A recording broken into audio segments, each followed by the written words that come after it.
first time Daniel tried to run, he collapsed after a single block. His lungs felt like fire. His legs shook like cheap folding chairs.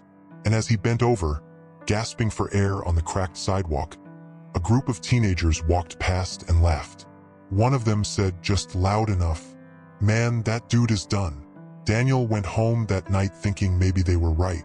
But what he didn't know, what most of us don't know, is that growth almost always disguises itself as failure at first. Daniel Brooks was 31, living in Indianapolis, working a job he didn't love, carrying more weight in his stomach than in his bank account. He had grown used to phrases like, "Maybe next year, once things settle down. It's just not my season right now." But the truth? Things weren't settling down, and next year wasn't getting easier. Doctors warned him about blood pressure. Friends stopped inviting him to hikes. His mirror showed a man drifting further from the boy who once dreamed of finishing marathons. So one night, after scrolling past yet another story of someone who turned it all around, Daniel laced up his old sneakers and decided, "Tomorrow, I'll try." The next morning wasn't cinematic. It wasn't inspiring. It was ugly. He ran for 60 seconds before his chest screamed. He stumbled, wheezed, cursed himself, and walked the rest of the way home, sweat soaking through his shirt like defeat written in salt. Neighbors glanced out their windows. He imagined them thinking, "Look at him, he can't even run a block." And that night, lying on his bed, staring at the ceiling fan, Daniel whispered, "Maybe I really can't." But something small, almost invisible, cracked through the despair.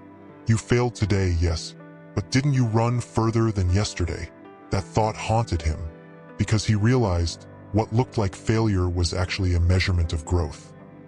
Daniel kept running and failing. At day 3, he tripped over his own shoelace, skinning his palms. At day 6, he cramped so badly he limped home like a wounded soldier. Day 12, he vomited in a gas station trash can while strangers stared. Every attempt was humbling, humiliating even. But here's the paradox. Each failure left him a little stronger, a little more prepared. The burn in his lungs wasn't the end. It was the beginning of capacity. The cramps weren't betrayal. They were muscles learning new languages. The embarrassment wasn't proof he should quit. It was proof he was moving beyond where he once stopped. Growth, Daniel realized, doesn't arrive with applause. It arrives disguised as failure. On his desk at work sat a photo of his late father, smiling in a hospital bed 2 weeks before his heart gave out at 52. "You've got time, son," his father had said. But now, staring at the photo, Daniel knew time was not guaranteed.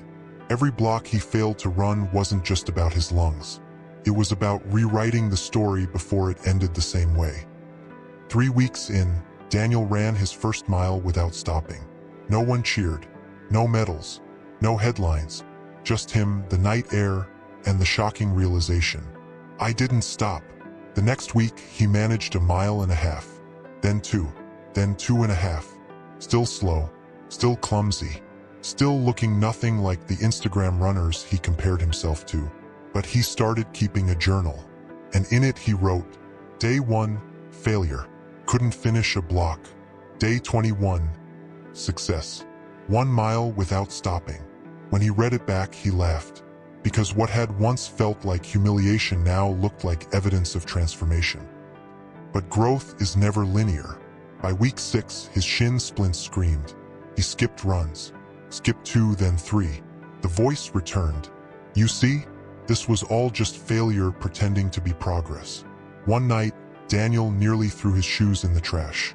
But then he remembered his father's photo, and he asked a harder question. What if the failure is the progress? What if this pain is the receipt proving the investment is real? He iced his shins, rested, and returned. Slower, angrier, but still moving. By month 3, Daniel signed up for a 5K. He stood at the starting line, surrounded by people half his size and twice his pace. When the gun went off, he stumbled out, legs stiff, mind loud. By the first mile, he wanted to quit. By the second, his chest burned. But at mile 3, when he crossed the finish line, The world blurred into a roar of strangers cheering. His time was terrible. He finished near the back. But he had finished. And in his journal he wrote in all caps, "What looked like failure was the seed of this victory." And maybe right here is where I should ask you something simple. Comment the word growth below. Let it be your brick, your first declaration, a quiet reminder to yourself and to someone else reading that growth takes time.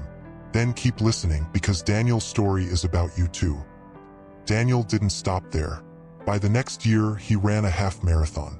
By year 2, a full marathon. He lost weight, gained confidence. His doctor shook his head in disbelief. Friends who once laughed asked for training tips. Co-workers who once dismissed him now looked at him differently. And one night, as he jogged past the same block where he once collapsed after 60 seconds, Daniel laughed out loud. Because what once looked like the end had simply been the beginning. Here's the truth Daniel's story preaches. Growth doesn't look glamorous at first. It looks like skinned knees.